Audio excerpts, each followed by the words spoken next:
Hello भाई। आज हम लोग जो है एईडीओ के लिए पॉलिटी का सेक्शन देख रहे हैं। ठीक है, पॉलिटी में फंडामेंटल राइट का पार्ट 1 देख लिया था हमने। आज हम लोग फंडामेंटल राइट में थोड़ा सा इन डेप्थ जाएंगे और ये आर्टिकल 14 को हम लोग समझेंगे। ठीक है, आर्टिकल 14 और इससे रिलेटेड जितने भी क्वेश्चंस हैं या क्या ट्विस्ट किया जाता है बेसिकली वो सब समझने की कोशिश करेंगे। कोई इशू नहीं होगा और इससे रिलेटेड कुछ क्वेश्चंस जहाँ पे बन सकते हैं मैं वो भी बता दूंगा। बहुत छोटा वीडियो है क्योंकि टाइम काफी कम हम लोगों के पास। एईडीओ का एग्जाम भी 10 तारीख को आपका है, तो इसको थोड़ा जल्दी में करते हैं। ठीक है, लेकिन कॉन्सेप्ट्स के साथ करेंगे, सारे क्वेश्चंस इससे आप सॉल्व कर पाओगे। ठीक है, और इसमें हम लोग दो चीज तीन चीज समझेंगे। सबसे पहले आर्टिकल 14 क्या होता है क्या बेसिकली, फिर इसका ओरिजिन क्या है, और ये दो ब्रिटिश और अमेरिकन कॉन्सेप्ट है इक्वालिटी का ही, तो ये क्या होता है बेसिकली, कुछ एग्जांपल्स से समझेंगे इस चीज को। ठीक है, तो देखिए सबसे पहले जो बात है ना वो आर्टिकल 14 जो है कॉन्स्टिट्यूशन के अंदर, तो ये कॉन्स्टिट्यूशन ऑफ इंडिया में ये आर्टिकल 14 कहता क्या है। ये कहता है कि ना कि द स्टेट शैल, ये शैल वर्ड ध्यान रखिएगा, स्टेट के अगेंस्ट है ये आर्टिकल। ठीक है, तो ये भी ध्यान में रखिएगा। State shall not deny to any person, यहाँ पे ये चीज नोट करिए, एनी पर्सन। अभी मैं सिर्फ बता रहा हूँ, आप समझो इस बात को, मैं तुरंत एक्सप्लेन करूंगा जस्ट अभी कि क्यों मैंने इन चीजों को हाईलाइट किया है। ठीक है, any person, equality before law, before the law और equal protection of laws. Equality before law, ये दो कॉन्सेप्ट है, तो ये आप ध्यान रखो। ठीक है, क्या है पहला, इक्वालिटी बिफोर लॉ, और दूसरा क्या है भाई, दूसरा है equal protection of laws within the territory of India. अब इसका मतलब क्या हुआ, मैं लीगल और ये बुकिश लैंग्वेज नहीं बता रहा, मैं सिंपल आपको बताता हूँ आर्टिकल 14 कहता क्या है। तो आर्टिकल 14 जो है आपका वो कहता है कि इक्वल राइट टू इक्वालिटी है। मतलब ये कि हर इंसान जो है वो एक दूसरे के इक्वल ही माना जाएगा in the eyes of law, यानी कि कानून की नजर में हर इंसान बराबर है। या राज्य जो है किसी भी नागरिक में भेदभाव नहीं करेगा। तो क्या सिर्फ नागरिक के लिए ये जो मौलिक अधिकार है, फंडामेंटल राइट है, क्या सिर्फ नागरिकों को है? तो नहीं, सिर्फ नागरिकों को नहीं है, दोनों को है। तो दोनों को मतलब किसको किसको है, तो दोनों का मेरा से मतलब है ये दोनों को, यानी कि नागरिकों को तो है ही, सिटीजन्स को तो है ही, साथ में और किसको है, साथ में फॉरेनर्स को भी है। जो भी फॉरेनर्स हैं उनको भी ये राइट मिला हुआ है। ठीक है, तो ये हमारा आर्टिकल 14 कहता है, कोई दिक्कत इसमें नहीं है। तो इसीलिए यहाँ पे जो ये वर्ड है एनी पर्सन, यहाँ सिटीजन नहीं लिखा गया, तो ये पर्सन का मतलब ये हुआ कि चाहे वो सिटीजन हो या फिर फॉरेनर हो, दोनों को ही मिलेगा। फिर यहाँ पे एक और चीज आप देख सकते हो कि जैसे जितनी भी लीगल बॉडीज हैं लीगल बॉडीज, साथ में कॉरपोरेशंस वगैरह जो हैं, कॉरपोरेशंस, ठीक है, और उसके बाद सोसाइटीज वगैरह जो रजिस्टर्ड है, या कंपनीज हैं, कंपनीज या सोसाइटीज, ये सब भी पर्सन के ही अंदर आते हैं। तो इन सब के बीच में स्टेट जो है कोई डिस्क्रिमिनेशन नहीं करेगा, तो ये बात आप ध्यान में रखिएगा। ठीक है, तो ये हुआ पहला बात। दूसरा बात ये है कि इक्वल प्रोटेक्शन की बात कर रहा है और इक्वालिटी बिफोर लॉ की बात कर रहा है, तो दो चीजों की बात कर रहा है ये। ठीक है, जो सबसे पहली चीज बात कर रहा है वो क्या कर रहा है, वो कह रहा है equality before law, equality before law. तो इसका मतलब क्या हुआ, तो ये जो कॉन्सेप्ट है ना बेसिकली ये एक ब्रिटिश कॉन्सेप्ट है। कौन सा कॉन्सेप्ट है, ब्रिटिश कॉन्सेप्ट, क्योंकि ब्रिटेन से लिया गया है, ब्रिटिश कॉन्सेप्ट है। और एवी डाइसी को आप अगर जानते हो, जिन्होंने रूल ऑफ लॉ दिया था, तो रूल ऑफ लॉ का ये एक कंपोनेंट भी है। रूल ऑफ लॉ का एक कंपोनेंट क्या है, इक्वालिटी बिफोर लॉ।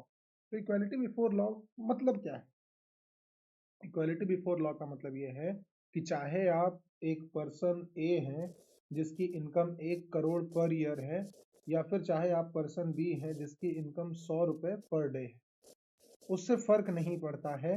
कानून यानी राज्य और लॉ आपको इक्वल ट्रीट करेगा। क्या ट्रीट करेगा, इक्वल ट्रीट करेगा, मतलब कि राज्य कोई भी डिस्क्रिमिनेशन नहीं करेगा आपके और पर्सन ए और पर्सन बी के बीच में। ठीक है, ये होता है इक्वालिटी बिफोर लॉ। आप राज्य को इस बात से कोई मतलब नहीं कि आप कौन है क्या है। ठीक है, राज्य सिर्फ और सिर्फ ये देखेगा कि जैसे मान लो पर्सन ए ने कोई क्राइम किया, पर्सन ए ने कोई क्राइम किया, अब पर्सन बी ने कोई क्राइम किया, और इन दोनों का इनकम ये है, तो अब चाहे आपका इनकम कुछ भी हो उससे फर्क नहीं पड़ता है, राज्य जो है आप दोनों पे बराबर ही जुर्माना लगाएगा, इक्वल फाइन लगाएगा। ठीक है, तो ये जो है इसको बोलते हैं हम लोग इक्वालिटी बिफोर लॉ। तो ये एक नेगेटिव कॉन्सेप्ट है। कैसा कॉन्सेप्ट है, नेगेटिव कॉन्सेप्ट। नेगेटिव कॉन्सेप्ट का मतलब क्या है, नेगेटिव कॉन्सेप्ट का मतलब ये है कि ये राज्य को लिमिट करता है, limits the state, limits the state, state पे लिमिटेशन लगाता है। किस चीज के लिए लिमिटेशन लगाता है, लिमिटेशन लगाता है कि आप कोई भी अनफेयर प्रिविलेज किसी को नहीं दे सकते हैं, अनफेयर प्रिविलेज नहीं दे सकते हैं किसी को भी, ठीक है। ये कहता है हमारा आर्टिकल 14 का इक्वालिटी बिफोर लॉ। तो ये ब्रिटिश कॉन्सेप्ट है। लेकिन दूसरा कॉन्सेप्ट जो है वो है इक्वल प्रोटेक्शन ऑफ लॉ का। अब इक्वल प्रोटेक्शन ऑफ लॉ क्या कहता है? तो इक्वल प्रोटेक्शन ऑफ लॉ ये कहता है कि जो एक जैसे हैं उनको एक जैसा ट्रीट करो, ठीक है। जो एक जैसे हैं उनको क्या करना है? एक जैसा ट्रीट करना है, ठीक है। ये कहता है हमारा इक्वल प्रोटेक्शन ऑफ लॉ, ठीक है। जैसे अब मैं एक एग्जांपल से समझाता हूँ। मान लो ये एक बाउंड्री है, ठीक है, और इसके उस तरफ मैच चल रहा है और इधर से कोई आदमी जो है, दो लोग हैं और दोनों जन क्या है, टिकट्स दे के आए मैच देखने, ठीक है। मैच इस तरफ चल रहा है। तो अब मान लो कि एक पर्सन है, ठीक है, जिसकी हाइट ये है, ठीक है।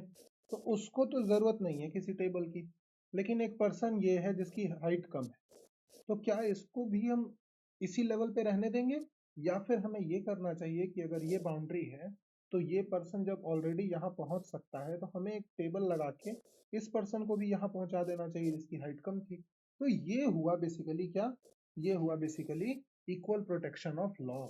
ये क्या हुआ? Equal protection of law. तो इसका एग्जाम्पल क्या है? रियल लाइफ एग्जाम्पल मैं समझाता हूँ। रियल लाइफ एग्जाम्पल ये है मेरे भाई कि जैसे मान लो, ठीक है, कि किसी पर्सन ने क्राइम किया। पर्सन ए है जो कि बिलियनियर है, ठीक है, बिलियन में इसकी इनकम है, ठीक है। अब दूसरा पर्सन जो है बी है, जो पर्सन क्या है? बी। बी की इनकम जो है ये डेली वेज वर्कर है, ठीक है। वेज वर्कर मतलब समझते हो ना, वो दिहाड़ी पे जाने वाले जो मजदूर होते हैं, वो वेज वर्कर कहते हैं उनको, ठीक है। तो ये वेज वर्कर है। अब मान लो पर्सन ए ने कोई क्राइम कमिट कर दिया, तो उस क्राइम को कमिट करने के बाद उसको खुद को डिफेंड अगर करना है तो लीगल एड के लिए तो इसके पास पूरी की पूरी एक लीगल टीम है। लेकिन बी के पास तो कुछ भी नहीं है, तो बी के पास लीगल टीम नहीं है। तो लीगल टीम नहीं है बी के पास, तो स्टेट लीगल टीम देगा, स्टेट लीगल टीम देगा। देगा तो बेसिकली क्या देगा? एक स्टेट इसको लीगल एड देगा, है ना, लीगल एड देगा, कानूनी सहायता देगा कि ठीक है तुम अफोर्ड नहीं कर सकते हो तो ठीक है हम तुम्हें सहायता देते हैं, लेकिन आपका केस वो वहां से लड़ा जाएगा, ठीक है। तो ये हुआ इक्वल प्रोटेक्शन ऑफ लॉ।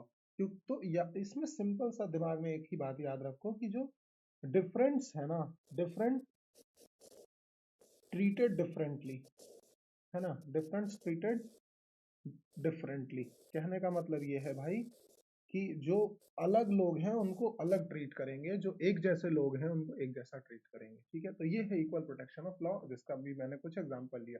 और ये इक्वल प्रोटेक्शन ऑफ लॉ जो है मेरे भाई, अगर इसको शॉर्ट में हम इस तरह से लिखें, इक्वल प्रोटेक्शन ऑफ लॉ, तो ये जो है ना एक पॉजिटिव कॉन्सेप्ट है। क्या है? एक पॉजिटिव कॉन्सेप्ट। क्यों पॉजिटिव है? क्योंकि ये स्टेट को पावर देता है कि आप जो है कुछ पॉजिटिव स्टेप्स ले सकते हैं, है ना, कुछ स्टेप्स ले सकते हैं रीजनेबल क्लासिफिकेशन के लिए, है ना, रीजनेबल क्लासिफिकेशन कर सकते हैं आप, ठीक है, क्लासिफिकेशन कर सकते हैं। जैसे अब मान लो कोई आदमी कहे कि नहीं भाई, देश में हर आदमी इक्वल है तो सब पे इक्वल टैक्स लगेगा, तो ऐसा तो नहीं है।